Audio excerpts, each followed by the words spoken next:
Bonjour à tous, on est le lundi 3 avril, j'espère que vous allez bien. J'ouvre un vlog un lundi, voilà, c'est formidable. Et du coup, vous allez m'accompagner toute la semaine. Alors, j'arrive à ouvrir ce vlog aujourd'hui parce que je ne travaille pas, j'ai posé un jour de congé parce que j'ai des congés à poser avant la fin du mois d'avril. Et donc c'est super parce que je vais pouvoir profiter de ma journée. Donc je sais que vous vous en foutez, mais moi, pour moi, c'est formidable. Voilà. Donc écoutez, ce week-end, j'ai pas énormément lu parce qu'en ce moment, on fait beaucoup de choses dans le jardin pour remettre en état et pour pouvoir en profiter parce que les beaux jours arrivent. Mais j'ai quand même commencé le traducteur des lettres d'amour de Lynn Kutsucake. Je sais pas trop comment ça se prononce. Donc c'est le prochain roman à paraître aux éditions Faubourg Marigny. Donc il paraîtra le 12 avril. Donc j'ai quand même bien avancé puisque j'ai lu la moitié hier. Alors je vais vous lire la quatrième de couverture parce que je n'avais pas pu vous la lire puisque je n'avais pas le droit d'en parler quand je l'ai reçue. Donc pour vous faire une petite idée. 1946, après avoir passé la Seconde Guerre mondiale dans un camp d'internement à cause de ses origines japonaises, Aya, jeune fille de 13 ans, et son père ont deux choix possibles. Partir à l'est des Rocky Mountains ou être déportés au Japon. Ils choisissent de déménager au pays du soleil levant et arrivent dans un Tokyo dévasté où la vie s'avère plus compliquée que prévu. Le statut de rapatriée d'Aya fait d'elle une paria sociale à l'école. Jusqu'à ce que sa voisine de classe, une adolescente féroce et volontaire du nom de Fumi, décide qu'Aya pourrait être capable de l'aider à retrouver sa sœur disparue, Sumiko. Fumi a entendu dire que le général MacArthur, qui supervise l'occupation du Japon par les Américains, aidait les Japonais dans le besoin. Aya va pouvoir lui écrire une lettre en anglais. Mais les semaines passent sans nouvelles, les deux adolescentes décident donc de prendre l'affaire en main et s'aventurent dans le monde trouble du dangereux quartier de Ginza, sans savoir que leur professeur, Kondo Sensei, y travaille la nuit au clair de lune en tant que traducteur de lettres d'amour que les jeunes japonaises envoient aux GI qu'elles ont rencontrés. Alors, donc comme vous l'aurez compris, nous sommes au Japon après la Deuxième Guerre mondiale, donc un Japon qui est sous occupation américaine après les événements de Pearl Harbor, enfin voilà. On est dans un... Enfin moi ce que je constate sur cette première moitié de livre, donc c'est qu'on est vraiment dans la pauvreté. C'est assez comme un après-guerre en fait, hein. Ils ont des restrictions alimentaires, c'est très compliqué. Alors au début je me suis un petit peu perdue en commençant parce qu'il y a quand même pas mal de... On suit pas mal de personnages au fil des chapitres. Mais petit à petit, l'intrigue prend place et c'est vraiment très intéressant. Alors, ce qui est très intéressant, c'est que c'est une période historique que je connais, mais pas au Japon. Donc, du coup, c'est une belle découverte pour moi. J'avoue que je l'aime beaucoup et j'espère vraiment arriver à le terminer aujourd'hui parce que j'ai envie de savoir. Donc, l'écriture est magnifique. Et encore une fois, je me dis, j'ai une chance énorme de faire partie de cette aventure des flamboyantes aux éditions Faubourg Marigny. Parce que vraiment, c'est des petites pépites à chaque fois. J'ai vraiment eu aucune déception. Toutes les lectures que j'ai fait jusqu'à présent m'ont plu à plus ou moins haut level. Hein, mais je veux dire, voilà, c'est vraiment à chaque fois de très belles lectures avec des plumes très agréables et des histoires, des histoires toujours très sympas. Donc voilà, je tiens encore à les remercier Faubourg Marigny, à remercier Lauriane Fruit, sans qui cette aventure ne pourrait pas être. Donc dans tous les cas, je vous en reparle très vite, mais surtout, notez bien la date. En plus, entre nous, cette couverture, elle est juste, mais magnifique. Je ne sais pas si vous la voyez bien, parce qu'il y a pas mal de reflets.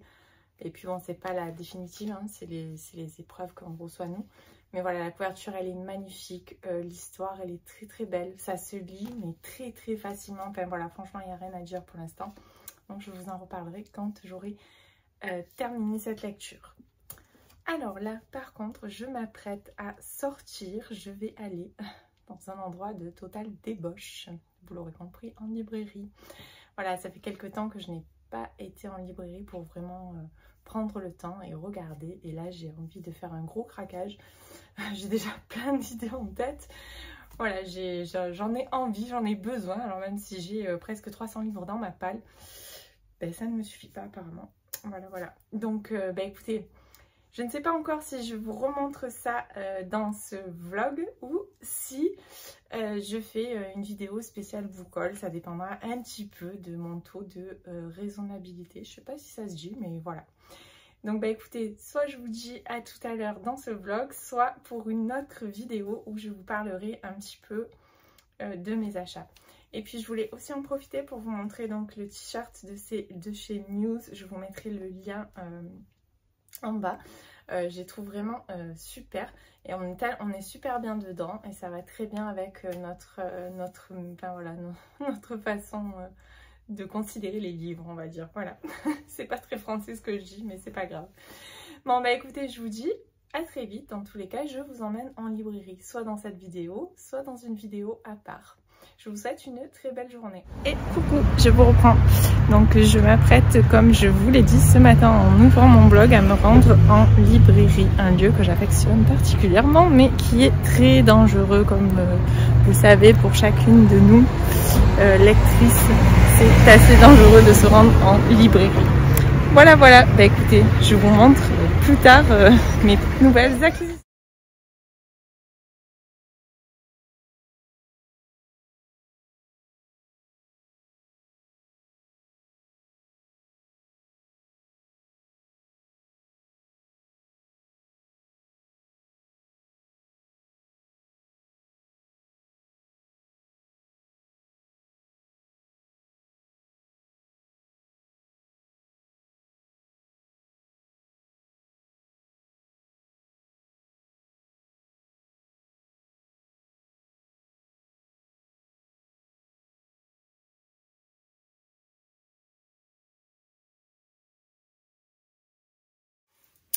Et coucou, j'espère que vous allez bien. Je vous reprends, on est donc le mardi 4 avril.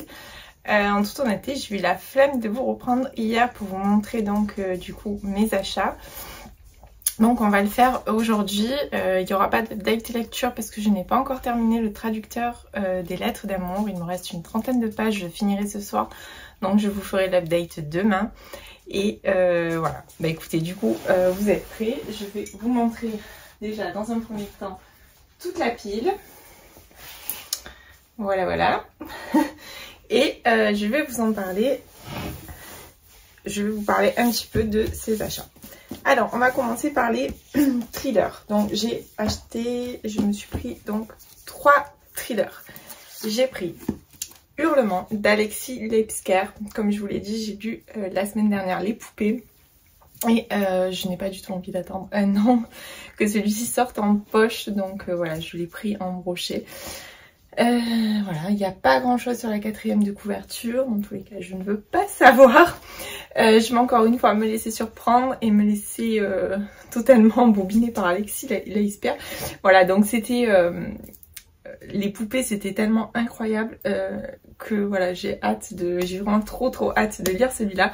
Je pense qu'il va être incroyable aussi parce que la plume, voilà, la plume d'Alexis Leipzger est absolument puissante, mais vraiment c'est un truc de fou. Et puis il nous mène en bateau et on croit qu'on a trouvé, mais on n'a pas trouvé. Enfin bon, franchement, c'est voilà, vraiment un auteur de thriller que je vous recommande, que j'ai découvert il y a pas longtemps avec Le Mangeur d'âme. Derrière Les Poupées, et voilà, je vais continuer parce que vraiment je vous le conseille fortement si vous ne connaissez pas.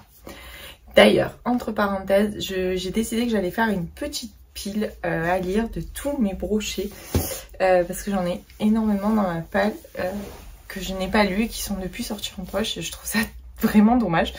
Donc je vais essayer de me faire une pile de tous les brochets qui me restent à lire pour essayer de les lire avant le mois de juillet, donc ça me laisse 3 mois. Donc même plus, 3 mois, c'est ça. Donc voilà, j'ai décidé que j'allais faire ça parce que des fois j'achète des brochets et puis après je les lis pas. Et puis ils sortent en poche et je trouve ça un peu dommage. Ensuite, je me suis pris J'aurais aimé te tuer de Petroni Rostagna. Je n'ai lu aucun roman de l'auteur, mais je l'ai vu pas mal passer, notamment sur toutes les personnes qui sont allées au quai du polar. Et du coup, voilà, j'ai vraiment très envie de tenter. Parce que voilà, j'ai vu passer beaucoup de bons retours. Donc voilà, là j'ai pris le dernier qui vient de sortir en poche chez Harper Collins. Donc là, du coup, Hurlement, c'était chez Michel Lafon. Au cas où, voilà. Et donc là, c'est chez Harper Collins. Poche, je vais vous lire la 4e de couverture. Laura Turel se présente un matin au commissariat de Versailles pour s'accuser du meurtre de Bruno Delaunay, un homme qui aurait tenté de la violer. Le commandant Damien de Guire et son second, Jonathan Pigeon, recueillent ses aveux. Légitime défense, crime prémédité, le doute s'installe rapidement dans l'esprit des enquêteurs sur place. Le corps a disparu et la scène de crime ne correspond pas du tout au point... ne correspond pas en tout point aux confidences de la jeune femme. De Guire et Pigeon commencent à entrevoir la complexité de l'affaire et s'interrogent sur les motivations de Laura. Quelle blessure se cache derrière sa froideur et sa détermination? Pour quelles raisons obscures cherche-t-elle à manipuler l'enquête? Impossible de lâcher ce nouvel opus une fois commencé, tant l'histoire est ficelée de façon machiavélique.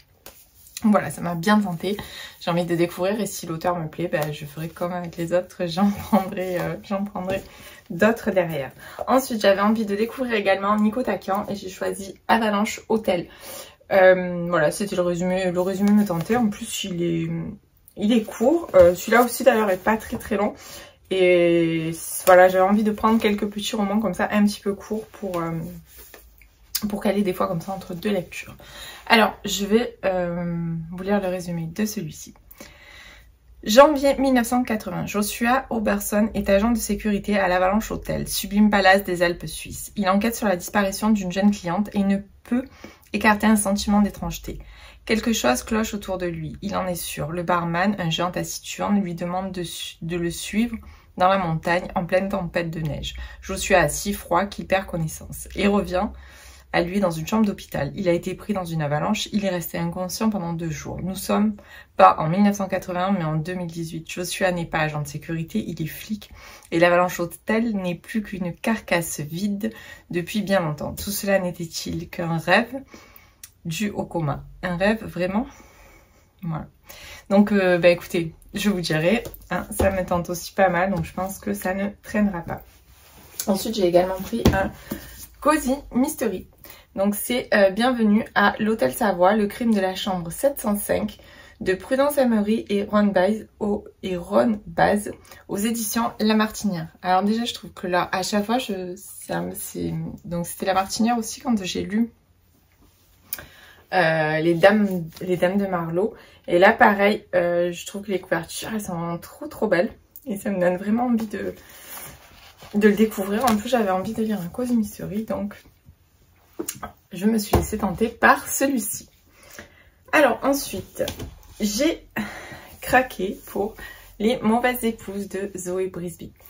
Alors, il faut savoir que je n'ai jamais lu de livre de l'auteur. Aucun. Alors, il paraît que celui-ci est dans un registre un peu différent de tout ce qu'elle a écrit jusqu'à maintenant. Donc, écoutez, je vais la découvrir comme ça et puis on verra plus tard. Donc, je l'ai vu passer, donc c'est chez Albin Michel. Je l'ai vu passer énormément sur Instagram et sur Booktube aussi. Et voilà, il me tentait de plus en plus. Donc, je pense que je vais le lire là vraiment très prochainement. Là, j'ai un service presse à caler encore après, une fois que j'aurai terminé le traducteur des lettres d'amour. Et je pense que celui-ci viendra juste derrière parce que il m'obsède un petit peu là depuis quelques jours. De base, il était en numéro 1 sur ma liste. Donc, voilà. Je pense que vous l'avez déjà vu pas mal passer, mais je vais quand même vous lire la 4e de couverture. Summer ira peut-être en enfer, mais elle ira avec Charlie. Las Vegas, 1952. Elvis, Marilyn et l'Amérique en pleine guerre froide. Summer et son mari vivent dans le désert du Nevada, sur une base militaire qui étudie la bombe atomique. À chaque lancée, ils sont aux premières loges et il n'y a que Summer pour ne pas savourer le spectacle. En bonne épouse, elle joue le jeu et organise des barbecues atomiques. Sa docilité volera en éclats avec l'arrivée d'une autre bombe sur la base, Charlie. Elle est tout ce que Summer n'est pas, forte, indépendante et sensuelle. Tandis que les hommes s'extasient sur le miracle de la science et la puissance de l'Amérique, Summer et Charlie décident de prendre en main leur destin. Voilà, bon, ça me tente bien. Alors déjà, ça me fait un petit peu penser à Desperate, en fait. Et puis, voilà, c'est une période aussi aux États-Unis qui m'intéresse assez, que je n'ai pas forcément beaucoup lu. Donc, voilà, je suis assez curieuse de découvrir où l'auteur va nous mener. En plus, je n'ai vu passer vraiment que des bons retours sur ce livre, donc c'était l'occasion. Ensuite, il m'a tenté depuis sa sortie. J'ai pris Lucie Castel, Toutes les vies d'Alice chez Charleston. Donc j'ai vu des bons, des moyens, enfin voilà, j'ai vu un peu de toutes sortes de retours sur ce livre et il m'intrigue énormément. Et voilà, donc pareil, celui-là je vais le lire rapidement, je vais vous faire découvrir la 4e de couverture. Une place pour chaque chose et chaque chose à sa place. Telle est la devise de Sarah qui s'est efforcée de construire sa vie en accord avec ce principe simple, à force de post-it et de to-do list. Mais dans ce mécanisme en apparence bien huilé se cache un grain de sable qui pourrait tout faire basculer. Le jour où elle apprend que sa sœur est hospitalisée dans un état grave, à peine quelques jours après lui avoir laissé un message énigmatique, Sarah se rend immédiatement à son chevet. En retrouvant Aigues-Mortes, la ville de leur enfance, qu'elle a fui 20 ans auparavant, c'est comme si tout son passé refaisait surface. Les terreurs nocturnes qui l'assaillent et les ombres qui l'obsèdent sont plus présentes que jamais. Mais c'est peut-être enfin l'occasion de les affronter pour trouver sa place à elle. Un roman familial inoubliable, des personnages bouleversants, bouleversant de justesse, une plume addictive et une intrigue au suspense parfaitement maîtrisée. Impossible de le lâcher.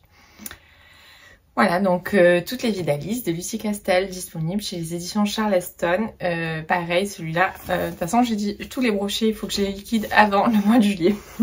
Voilà, alors ensuite, j'ai pris The Love Hypothesis de Ali Hazelwood. Alors pareil, celui-là me tente depuis longtemps et à chaque fois je dis non je le prends pas, non je le prends pas.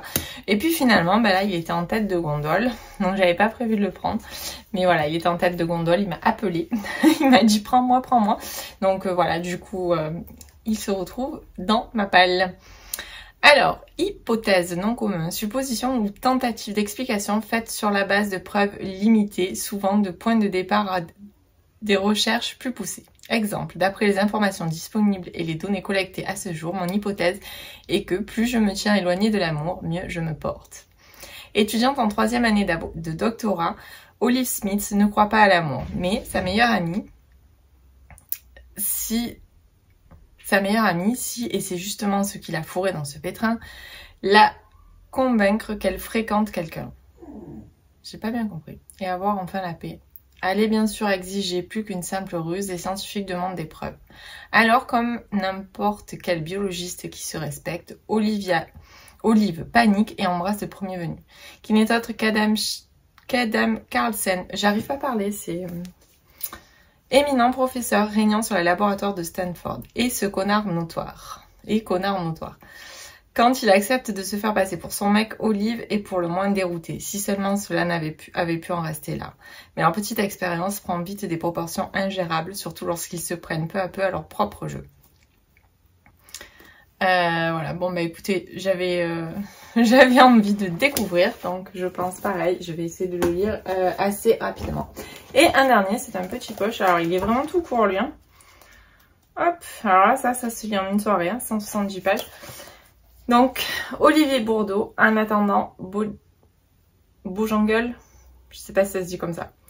Devant leur petit garçon, ils dansent sur Monsieur Bojangles de Nina Simone. Chez eux, il n'y a de place que pour le plaisir et la fantaisie.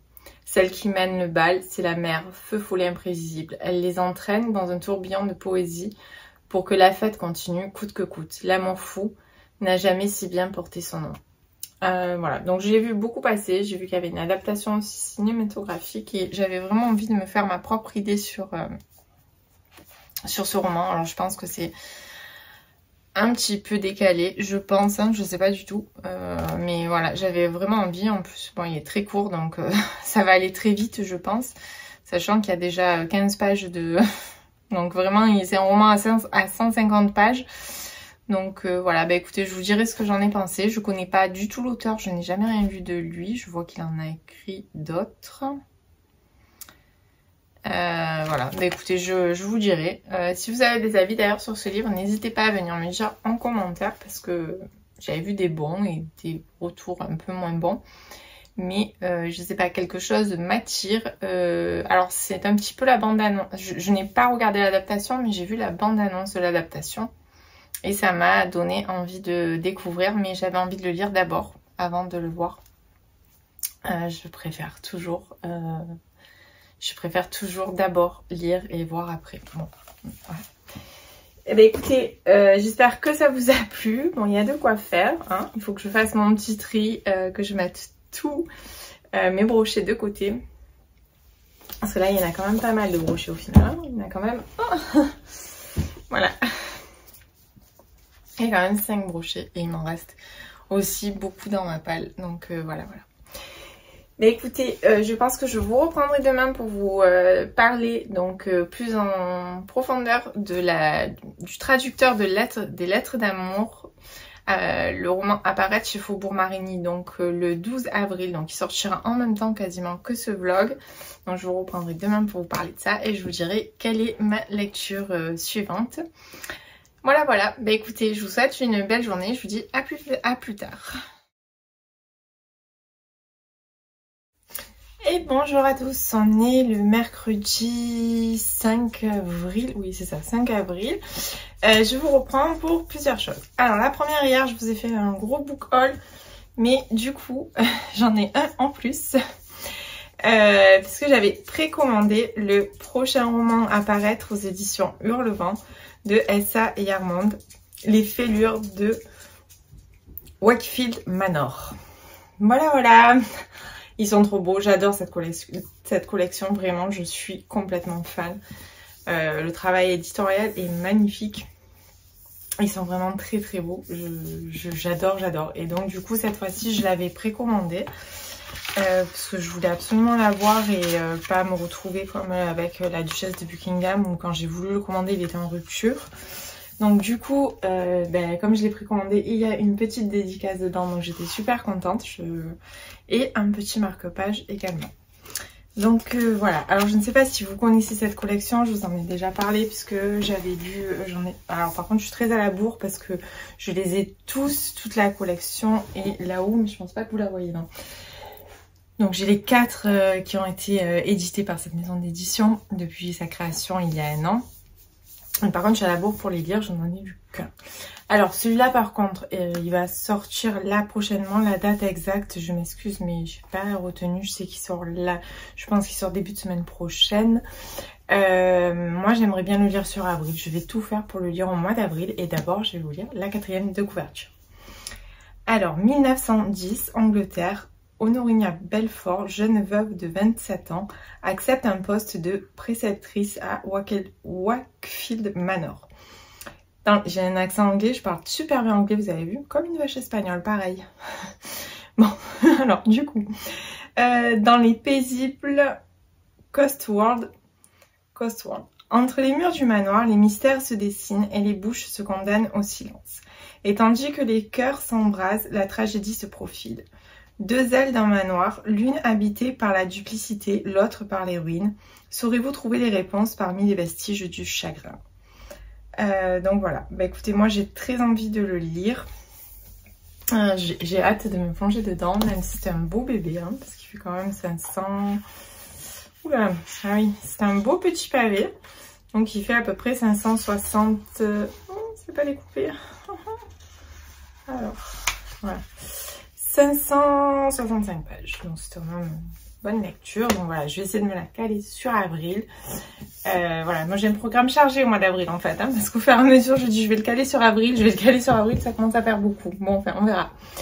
Voilà, alors sinon, hier quand je suis rentrée du travail, hier après-midi, j'ai terminé le traducteur des lettres d'amour de Lynn Kutsucake, apparaître aux éditions Faubourg Marigny le 12 avril. Donc je vous en avais déjà un petit peu parlé, je vous avais lu la 4e de couverture. Alors, en gros, donc en fait, c'est un roman vraiment historique qui nous plonge au Japon juste après la Seconde Guerre mondiale, pendant l'occupation américaine.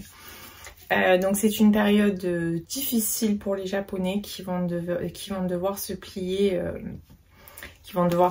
en fait à la domination de l'Amérique sur leur pays. Alors, il faut savoir que ce roman, en fait, c'est un petit peu une fresque, on dirait un petit peu un tableau ou un puzzle, et qui va au fur et à mesure s'assembler avec plein de personnages.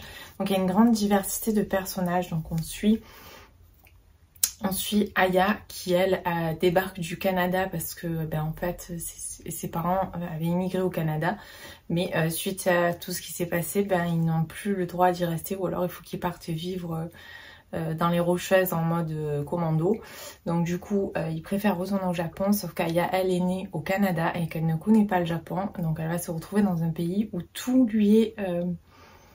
en fait, elle connaît... Enfin, tout lui est complètement abstrait. Elle sait pas vraiment... Elle a pas grandi là, elle parle anglais, elle parle très peu japonais. Donc voilà, c'est vraiment pour elle, c'est totalement... c'est totalement dépaysant de se retrouver dans ce pays qui est pourtant son pays d'origine, mais ça va être quand même très compliqué. Donc, elle va y faire la connaissance de Fumi. Donc, Fumi, ça va être sa voisine à l'école, enfin sa voisine de table à l'école, avec qui elle va créer un lien. Alors, voilà, je vous en dis pas plus. Donc, Fumi, elle, par contre, est à la recherche de sa sœur qui a quitté la maison pour aller gagner sa vie, en fait, parce que ils sont très pauvres et qu'ils n'ont pas beaucoup d'opportunités qui s'offrent à eux. Donc en fait, je vous dis ça pour vous montrer vraiment que c'est une multitude de personnages qu'on va rencontrer dans ce livre au fil des chapitres. Ça alterne. Alors il n'y a pas vraiment de régularité, c'est-à-dire il n'y a pas un chapitre à un chapitre à l'autre. Des fois il y a plusieurs chapitres qui concernent le même personnage. Voilà, donc donc on alterne avec tous ces personnages. Alors, excusez-moi, petite interruption d'aboiement de chien.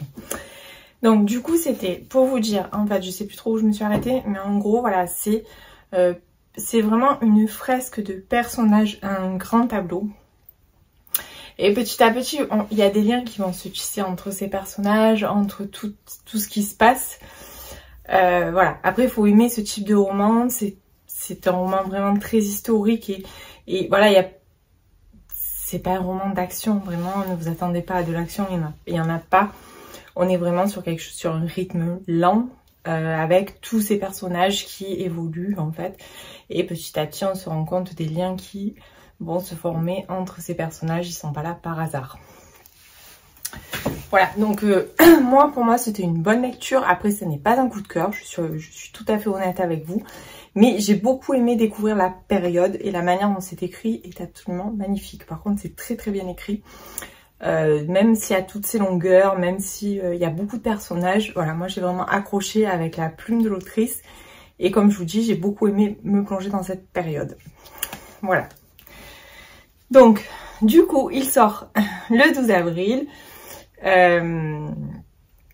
Donc si vous tentez, n'hésitez pas à vous faire votre propre avis. Pour moi, c'était une bonne lecture. Vraiment en toute honnêteté, en toute transparence. Mais voilà, je préviens qu'il y a quand même quelques longueurs, que c'est un rythme assez lent et qu'il ne se passe pas, voilà, vous n'allez pas rechercher de l'action, il n'y en a pas. Je veux dire, voilà, je préfère être honnête. On est vraiment sur une histoire de personnages qui vont petit à petit... voilà, se tisser, c'est un petit peu comme une toile d'araignée, quoi. Hein. Au fur et à mesure, ça se tisse et puis on comprend les liens qu'ont ces personnages, pourquoi ils ont tous été mis là, ils ont chacun un truc particulier, quoi. Voilà. Donc, écoutez, il sort le 12, donc ça sera... Quand vous aurez ce vlog, il sort 2 jours après, je pense, parce que vous l'aurez dimanche et il sort le mardi. Voilà, moi, je vous le conseille parce que vraiment, par contre, il y a très peu d'écrits sur cette période. Moi, je connaissais pas grand chose de ce qui s'était passé justement pendant l'occupation sur le Japon. J'ai trouvé ça quand même très intéressant. Donc voilà, je suis très contente de cette découverte. Et encore une fois, je remercie beaucoup les éditions Faubourg Marigny et Lauriane Fruit et Romain Audin pour cette petite découverte. Alors ensuite, hier soir, j'ai attaquer le tome 5, le dernier tome de la saga d'Alastor. Donc c'est Alastor Bane et la fureur de la déesse. Alors, je sais pas où j'en suis parce que j'ai lu sur ma tablette. Voilà. Non, donc j'ai lu 90 pages, il me semble. Il me semble que je me suis arrêtée à la... Non, voilà, je me suis arrêtée là, exactement. Donc j'ai lu 7 chapitres, c'est pas la moitié. Puisqu'il y a... Voilà, il y a à peu près 227 pages, j'en suis à la page 95. Donc j'espère le terminer ce soir, j'ai bien l'intention de le terminer ce soir. Pour l'instant, j'aime bien. On retrouve tous les personnages des tomes précédents. Et voilà, le rythme est toujours sympa. Comme vous le savez, moi j'ai beaucoup aimé cette saga. Je me suis prise vraiment d'affection et je suis vraiment rentrée dans le jeu. J'ai envie de savoir. Et puis voilà, là je sais que c'est le dernier. Et j'ai envie de savoir quelle fin l'auteur, donc quelle fin Mélanie Garteau nous réserve en fait pour cette saga. Parce que voilà, ça fait une fois qu'on a lu les 5, qu'on en est au 5e tome, mais forcément on sait que c'est le dernier. On a envie de savoir quelle est la fin qu'elle va nous réserver. Donc voilà, bah écoutez, sinon ça sera tout pour aujourd'hui et j'essaie de vous reprendre ou demain ou plus tard dans la semaine. Voilà, merci beaucoup, bonne journée. Et bonjour à tous, je vous reprends, j'espère que vous allez bien. On est jeudi, je vous ai pris tous les jours cette semaine, vraiment, je m'auto-félicite. Non, mais ce vlog il va être extrêmement long, je sens, je suis désolée. J'ai été une grande pipelette cette semaine. Bon, dans tous les cas, je vous reprends aujourd'hui parce que j'ai terminé hier soir le tome 5 donc d'Alastor Bane et la fureur de la déesse. Donc c'est un tome final qui vient clôturer cette saga. Alors il faut savoir que cette saga, donc j'ai démarré il y a quasiment 1 an aux côtés de Mélanie, donc qui m'a fait confiance et que je remercie énormément, Mélanie Garteau. Voilà, elle est là. Coucou Mélanie, si tu passes par là. Et donc voilà, j'ai démarré, donc ça fait 1 an que je suis en avant-première des aventures d'Alastor. Et il faut dire qu'on s'attache beaucoup aux personnages et surtout à cette saga avec cet univers dans lequel elle nous a propulsés. Donc au niveau du style, c'est un cosy fantastique, je dirais. Ça tourne autour des légendes écossaises. Donc Alastor et bibliothécaire, n'importe quoi. Alastor tient une librairie qu'il a récupérée de ses parents qui eux sont partis faire le tour du monde. J'aimerais bien moi aussi, bon, bref, c'est pas le sujet. Et du coup, et puis il va lui arriver tout un tas de choses au fil de ces tomes. Et il y a un groupe d'amis autour qui se crée et qui va se forger au fil du temps. Alors, il faut dire que Mélanie ne les a pas du tout épargnés à tous, hein, soyons francs.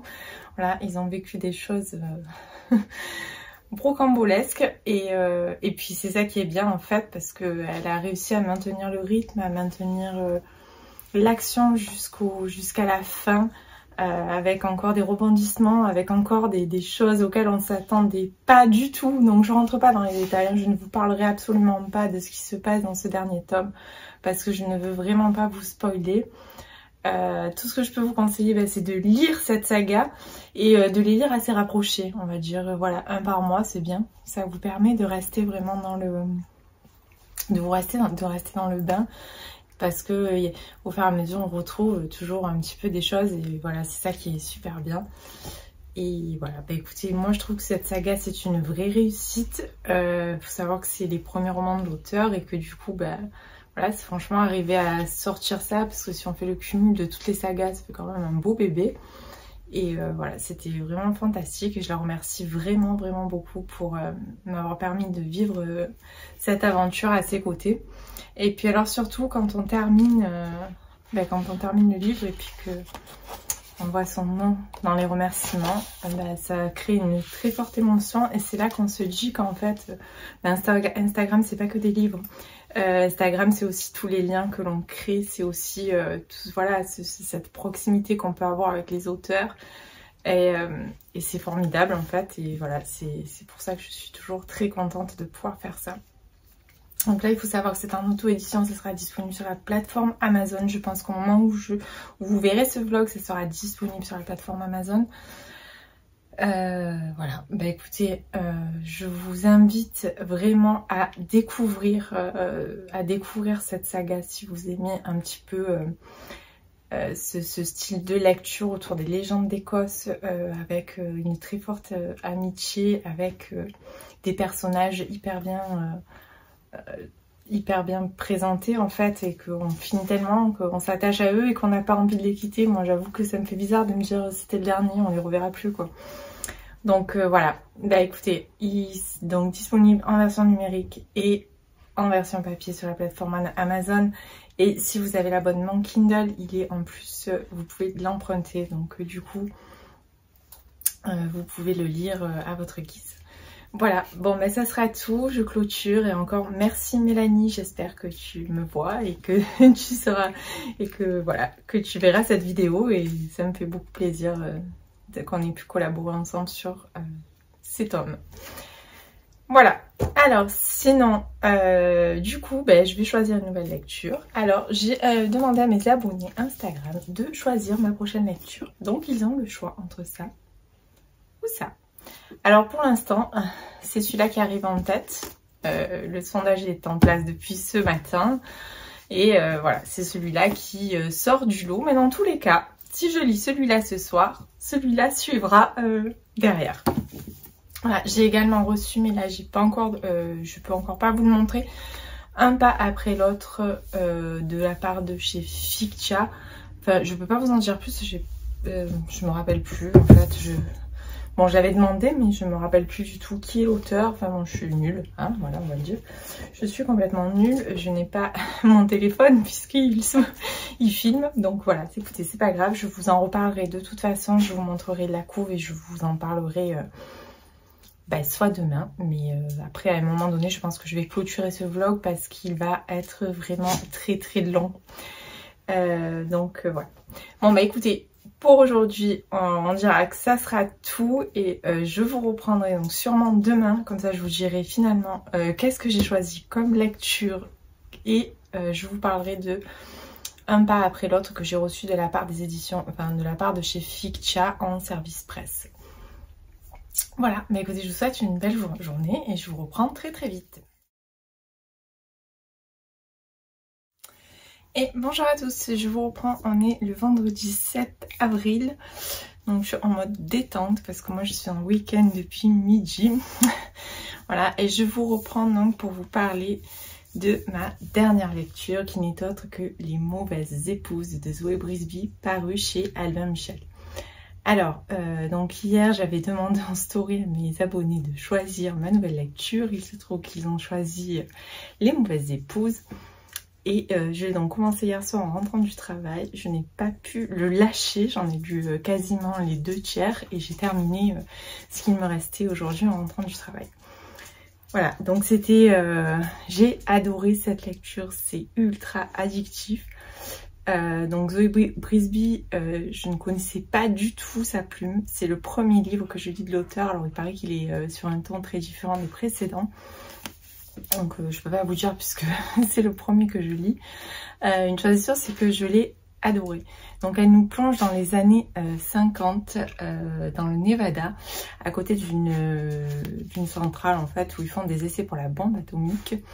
Et donc nous suivons en fait les habitants de la base. Alors je retiens jamais, je sais pas pourquoi, je retiens à chaque fois, j'ai tendance à dire Wisteria Lane parce que ça rappelle vraiment très fortement Desperate, mais non, c'est pas Wisteria Lane. Bon, enfin, c'est pas très grave. Donc voilà.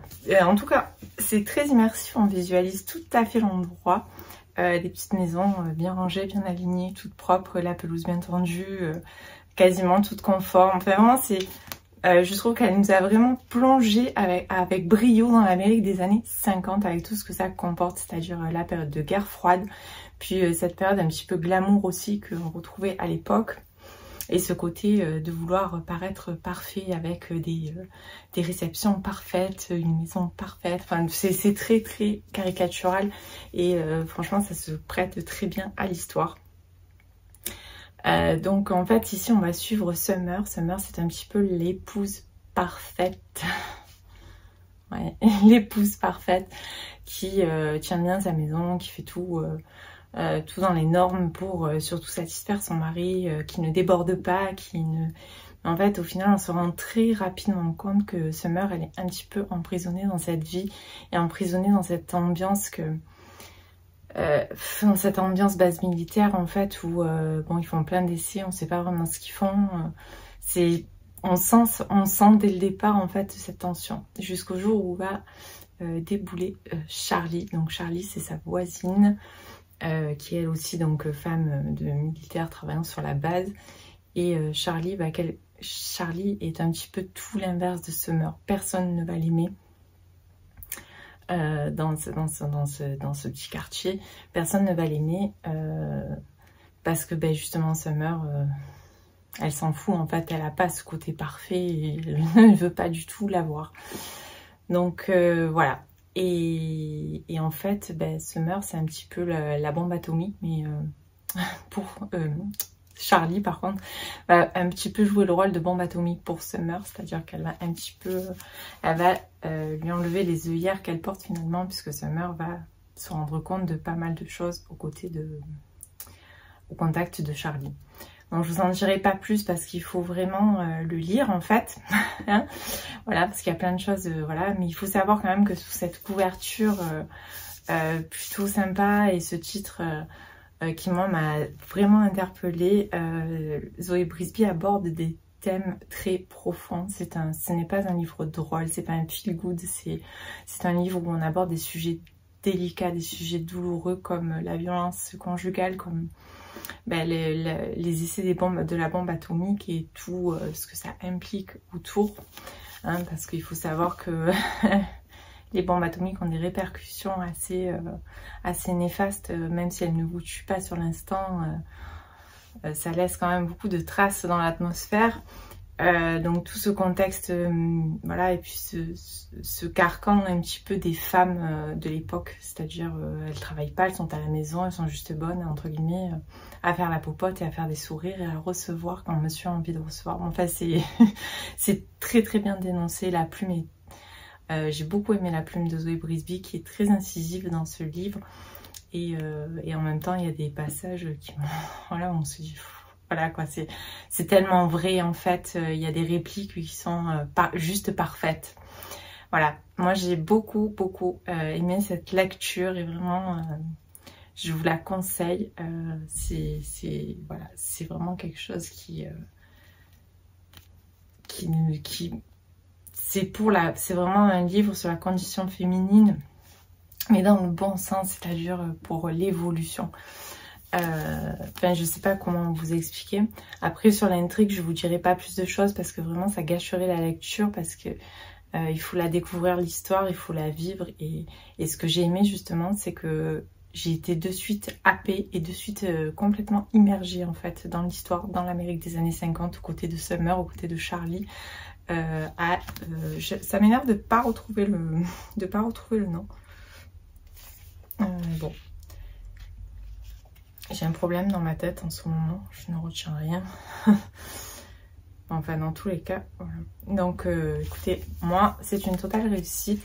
Alors j'ai bien envie de tester quand même d'autres livres de Zoé Brisby, même si c'est sur un autre registre, je retrouverai forcément quand même La magie de sa plume, hein, puisque bah, c'est elle qui écrit quoi. Alors même si là c'est un livre un petit peu différent de ce qu'elle avait l'habitude de faire, je pense que voilà, ça le fera quand même.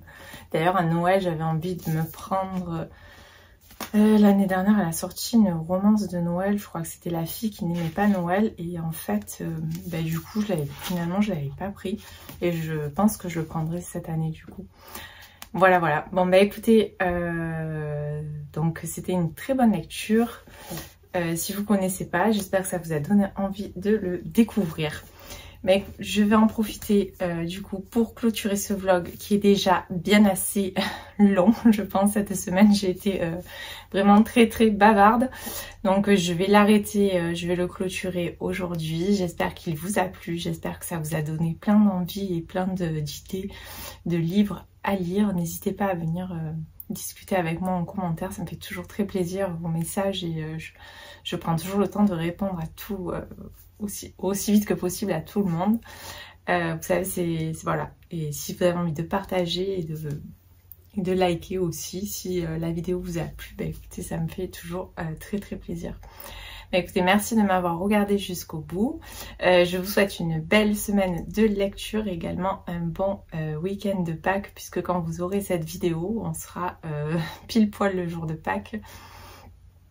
Et puis je vous dis à la semaine prochaine encore. Merci beaucoup. À bientôt.